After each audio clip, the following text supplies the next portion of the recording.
Hola a todos. En el análisis de hoy nos vamos a embarcar en un viaje fascinante.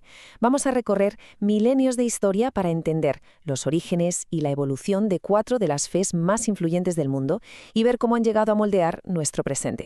Y vamos a empezar con una pregunta que es la clave de todo. ¿Cómo es posible que cuatro caminos espirituales, nacidos hace tantísimo tiempo, crecieran hasta influir en prácticamente cada rincón del mundo que conocemos?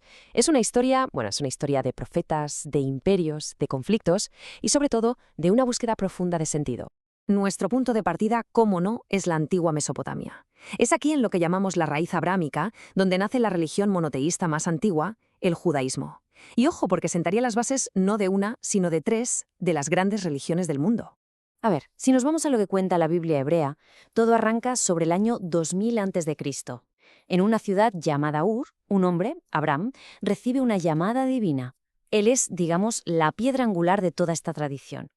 Mucho tiempo después, hacia el 1300 a.C., aparece otra figura clave, Moisés, que lidera la salida de los israelitas de Egipto. Con el tiempo se establecen los reinos de Israel y Judá, pero en el 586 a.C. todo se tuerce. La conquista babilónica y la destrucción del primer templo marcan un antes y un después, un momento devastador. Y es aquí donde surge un concepto que, para la época, era, una auténtica revolución: el monoteísmo, la creencia en un único Dios. Esta idea, que la tradición atribuye a Abraham, no solo definió al judaísmo, sino que se convirtió en el pilar sobre el que, siglos más tarde, se construirían el cristianismo y el islam. Claro, la destrucción del templo a manos de los babilonios inició la primera gran diáspora. Los exilios forzaron a las comunidades judías a dispersarse por el mundo. Y aquí pasa algo curioso, porque esto, que podría haber debilitado su fe, paradójicamente la fortaleció. Sin un centro geográfico, su identidad se aferró a los textos sagrados, a las tradiciones compartidas, y eso permitió que su cultura y su fe se expandieran por todo el planeta. De esta raíz abrahámica brota la primera gran rama. Nos vamos a la provincia romana de Judea, donde una secta judía daría lugar a una fe que, con el tiempo, se convertiría en global: el cristianismo. Aquí es donde los caminos se separan. El punto de inflexión, la divergencia fundamental, está en la figura del Mesías. Mientras que el judaísmo sigue esperando la llegada de ese Salvador que inaugurará una nueva era, el cristianismo cree que esa profecía ya se ha cumplido. Para los cristianos, Jesús de Nazaret fue ese Mesías, y además el Hijo de Dios. Esta es la diferencia teológica clara.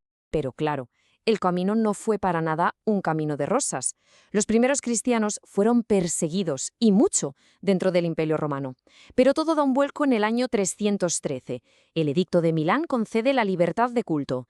Poco después, el propio emperador Constantino abraza el cristianismo y financia su crecimiento.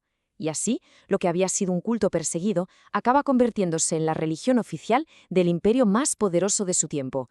Un cambio radical.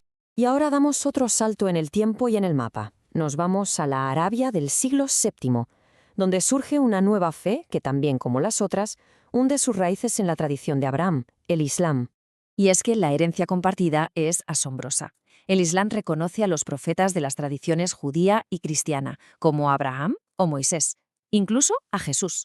Entonces, ¿dónde está la diferencia clave? Pues en que, para los musulmanes, Mahoma es el último y definitivo profeta. Es, como se le conoce, el sello de los profetas. Lo que vino después fue una expansión a una velocidad de vértigo. En el 622, Mahoma huye a Medina, en lo que se conoce como la Égira, que de hecho marca el inicio del calendario islámico.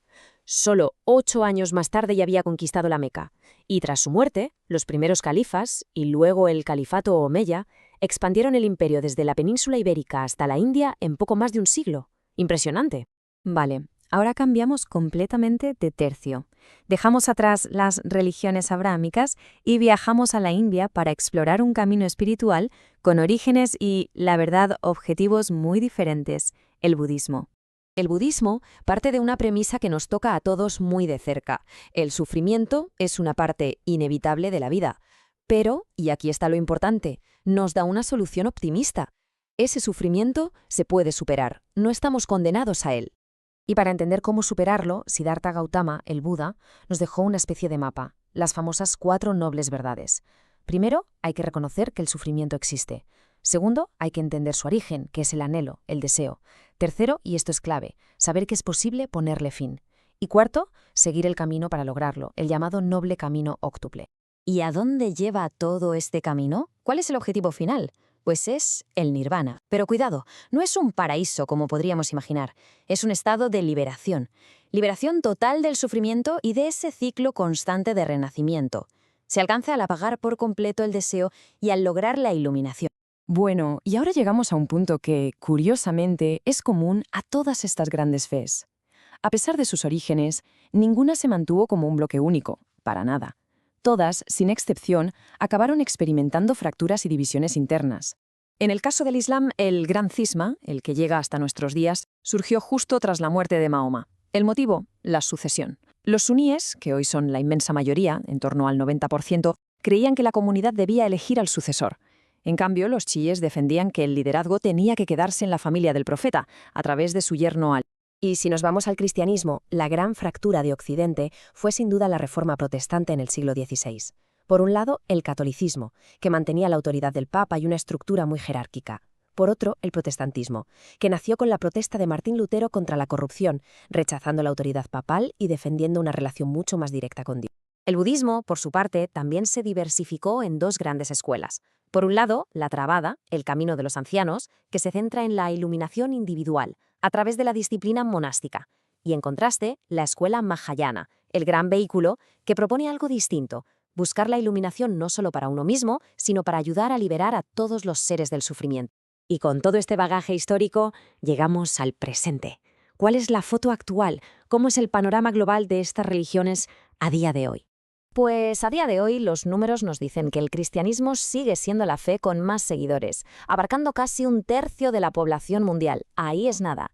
Le sigue de cerca el Islam, con esa mayoría suní tan aplastante. El budismo tiene más de 500 millones de practicantes, concentrados sobre todo en Asia. Y el judaísmo, aunque con una cifra mucho menor, unos 14 millones, mantiene una influencia cultural inmensa, con sus comunidades más grandes en Estados Unidos e Israel. Así que, para terminar, queda una reflexión en el aire. Porque esta historia, claro, no se ha acabado, sigue evolucionando. Y en un mundo cada vez más global, más conectado, la gran pregunta es, ¿cómo se van a adaptar estas fes milenarias? Y sobre todo, ¿de qué manera van a seguir moldeando nuestro futuro?